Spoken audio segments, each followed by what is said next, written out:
So I watched a really interesting video about the importance of home cooking, and I had an interesting chat coincidentally with a client, and her goal is fat loss, and she was struggling with it, saying how she tried different things. She's very busy. She's a working professional, works like sometimes 10 hours a day and upwards of that, and to find the time to cook is really difficult for her. And it could be even more difficult for some people who have like a family, kids, two jobs, and mightn't even have the skills to cook. But this video by Michael Pollan was really informative. So just some kind of basic things to think of is, for fat loss you need to get into a deficit in calories, and when eating out, which is what this client's kind of issue was, when you eat out, the chef there is trying to get repeat business, trying to get you to come back, right? Same with like processed food. You'll eat out, get at the supermarket, or kind of any food we eat that we don't cook ourselves. Repeat business is the kind of the goal there, obviously enough. So the concern for health kind of goes out the window more often than not. And that's not to say that there isn't healthy food available or healthy restaurants and meals and stuff like that. It's just these foods, they're not as tasty, and they don't do the same, they don't have the same effect. Okay, so if we know how to make healthy food, then we can kind of cater to our own preferences and tastes and stuff like that, and have a happy medium of meeting our own goals as well at the same time. But this food that's particularly tasty and processed, it can very easily take us out of a calorie deficit. So for example, let's just say you're having 3 meals a day, you cook 2 meals, and your third meal is eating out or eating out, and you're not really aware of calories or macros. That could take you out of the deficit you were in, even if you were exercising, even if you were eating healthier for the rest of the day.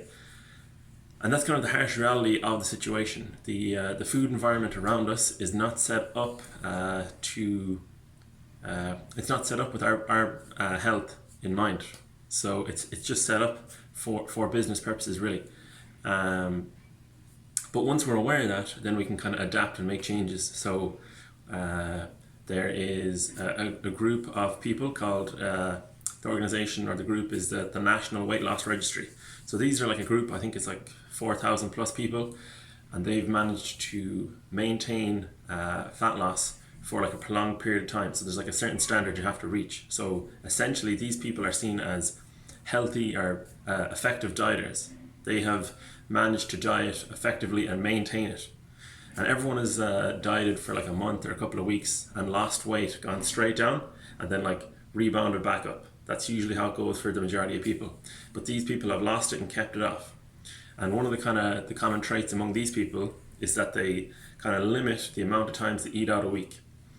And they keep it, I think it's somewhere around the 2 to 4 range per week, which is pretty reasonable when you think about it. If you were to set up your meals out as an occasion as opposed to something you rely on, you could save money. It might be a little bit more time consuming, but then it's outweighed by the kind of the health benefits. There's also a social aspect to cooking, where if you can cook with someone or share a meal with someone such as family or close friends, you can get a lot of benefits out of home cooking. So the kind of main kind of roundabout point, or rounding off point here about home cooking, is that if our goal is to lose fat or even to build muscle, we have a greater influence on the foods that we take in, and a greater control and a greater kind of ability to control our weight if we cook it ourselves, if we cater to ourselves. That's not to say that eating out isn't a way to do that, but it's much more difficult. You don't know exactly what went into the food, how it was cooked, the quality, and then also there's an extra cost as well. So I know that's not a concern for some people, but if you have a hard goal or a clear goal of building muscle or losing body fat, and you don't have the control of what you're eating, it makes the goal a lot more difficult. It's almost akin to, okay, I'm going to try and save, X amount of money, but how much I save week to week, I don't know. I'm just kind of going to guess. So it's like, how long will it take me to save the amount of money I want to save? And it's like, I don't know. Will you even save that amount of money? Maybe. I can't guarantee it. So that makes the whole process a lot harder. Whereas if you can control your calories, control the intake, then you can get to your goal. At least you can learn a lot more about the process and see what works and use trial and error a lot more. And ideally you'll get there a lot faster.